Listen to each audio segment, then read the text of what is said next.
Olá! Nessa aula eu vou fazer um resumo sobre como o sintoma é entendido pela psicanálise, tá bom? Então, recapitulando algumas coisas, né? O Freud ele foi construindo a ideia da existência do inconsciente, escutando pacientes histéricas, né?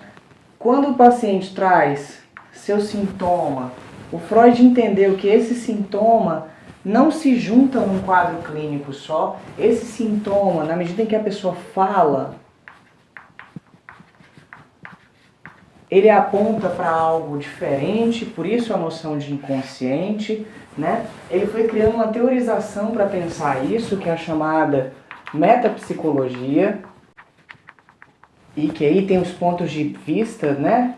Topográfico, dinâmico e econômico.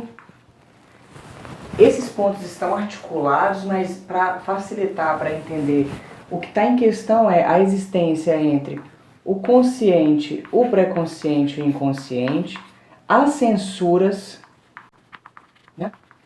Ele então elabora depois outra forma de entender essa topografia, que é com a noção de id, ego e superego. Ele faz até um esquema que é o seguinte, que ele divide o psiquismo para dizer que é assim, ó, o consciente, o pré-consciente, o inconsciente, o ego, o id e o superego. Aqui o sistema acústico, aqui a percepção. Ele vai mostrar com isso aqui como que funcionam as estruturas, né? O id é completamente inconsciente e é onde, não sei se lembra do ponto de vista econômico, onde ficam as pulsões que buscam realização, satisfação, prazer, né? Essas pulsões, elas se articulam na medida da constituição do desenvolvimento, no contato com os pais, com os irmãos, na vida da criança, né? E aí isso se marca e vai influenciando as escolhas sexuais, os desejos e assim por diante. Só para lembrar, o desejo inconsciente, ele é diferente da vontade consciente. Eu tô aqui com fome, eu quero comer alguma coisa. Outra coisa é o desejo, porque o desejo na psicanálise é algo que impulsiona a gente, perturba a gente, que não deixa a gente dormir. Não é uma vontade qualquer, é algo que está ali perturbando. E ao mesmo tempo em que a gente tem o desejo, a gente tem a censura. Essa censura é feita principalmente pelo superego, que é consciente, pré-consciente e inconsciente. É a culpa que a gente tem de fazer as coisas, é a moralidade que bate na gente, que está já na nossa cabeça, que a gente construiu, é a vergonha, a timidez, é o mal-estar, é a ideia de que tem alguém observando a gente. Então tudo isso está aqui no superego. E o ego, ele é também consciente, pré-consciente e inconsciente. O final do ego se liga ao id, na verdade, olha só como é que eles estão relacionados aqui. E o ego é essa estrutura que fica tentando lidar com os desejos que são inconscientes e a culpa, a censura e tudo mais. Essa é a proposta do Freud. Um sintoma, então, ele vai apontar, na medida em que a gente fala, para esses mecanismos que estão aqui em conflito. Ou seja, para a realidade psíquica. Quando a gente escuta um paciente, a gente vai para dentro da cabeça dele, para dentro do funcionamento psíquico dele. A gente não vai para a realidade externa. A gente busca saber onde que está o conflito nos processos psíquicos dele, que são inconscientes. Então ele vai falando, na medida em que ele fala, a gente pede para que ele entre na associação livre, ou seja, fale livremente sobre o que está acontecendo, fale de tudo, inclusive aquilo que ele censuraria. Enquanto ele vai falando disso, vai emergindo elementos que a gente chama de inconscientes ou de pré-conscientes. Trocas de palavras, estranhamentos, novos elementos que vão colocando, um sonho e assim por diante. E isso vai aumentando a quantidade de material que a gente tem. Ou seja, diante de tudo que acontece na nossa vida, o psicanalista pede que a gente fale das nossas questões singulares e interiores, né, dos conflitos que a gente está vivendo dentro da gente, tá?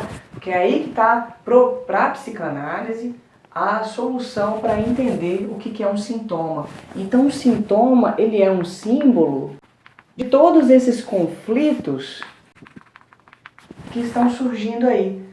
O psicanalista não vai dizer, você tem uma doença tal, você tem uma doença aquela outra, não, de nenhuma maneira vai escutar. Mesmo um paciente que vai chegar depressivo, o psicanalista não vai trabalhar dessa forma. Vai pedir que a pessoa fale livremente do que está acontecendo com ela. Vai pedir que ela fale de tudo isso. E aí, na medida do que vai acontecendo, isso vai mostrando esses processos. Esses conflitos dizem respeito às relações entre o id, o ego e o superego, as pulsões, a censura, o desejo, a condensação e deslocamento e assim por diante. E aí o tratamento ele vai seguindo com o paciente falando disso. Na medida em que ele faz isso, o processo da resistência, que é a censura voltando no tratamento, vai acontecer e o paciente vai começar a provocar um processo transferencial, que é o quê? Lançar aqueles conflitos para a relação dele com o psicanalista.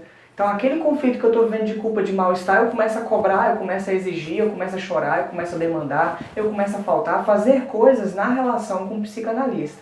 E o psicanalista vai lidar com isso para que o paciente possa ultrapassar esse mal-estar e elaborar e seguir em frente com os processos da análise dele, né? Então a análise ela vai sempre seguindo, ela vai sempre analisando os processos inconscientes, aqueles processos que são antagônicos entre as pulsões de vida e de morte, entre os conflitos do consciente e do inconsciente, da censura em relação à associação livre e assim por diante, tá?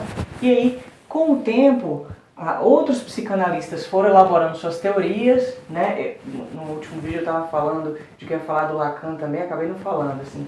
Onde que vai entrando a diferença entre o Freud e o Lacan? O Freud criou essa teoria, o Lacan criou uma outra teoria que colocou um foco ainda maior na questão da fala, né? O Freud ele explicava muitas coisas para o paciente, né? Ele dizia, você está falando isso porque isso tem a ver com tal questão, tem a ver com isso que você está dizendo, com a questão inconsciente. Então ele explicava muito, né? Mesmo ele ficando muito silencioso com o paciente também.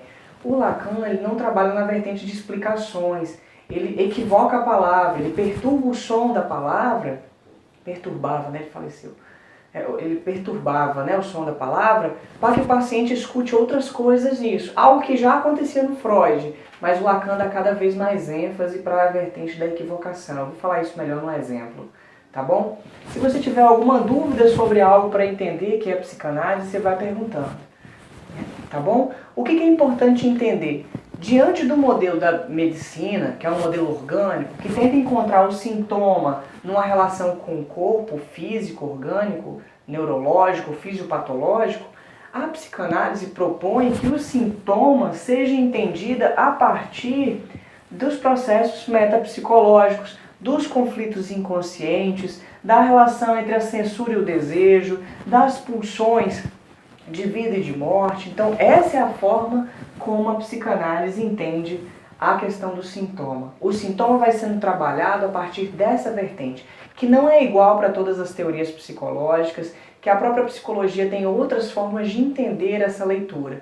A grande questão é saber diferenciar como cada um dessas propostas vai se colocando e construindo a relação com o paciente, porque o paciente que vai fazer a análise, ele vai estar escutando e falando de si, né, se escutando, no sentido desses processos, de entender esses elementos que estão ali. Se ele for fazer outro tratamento, não vai ser da mesma maneira.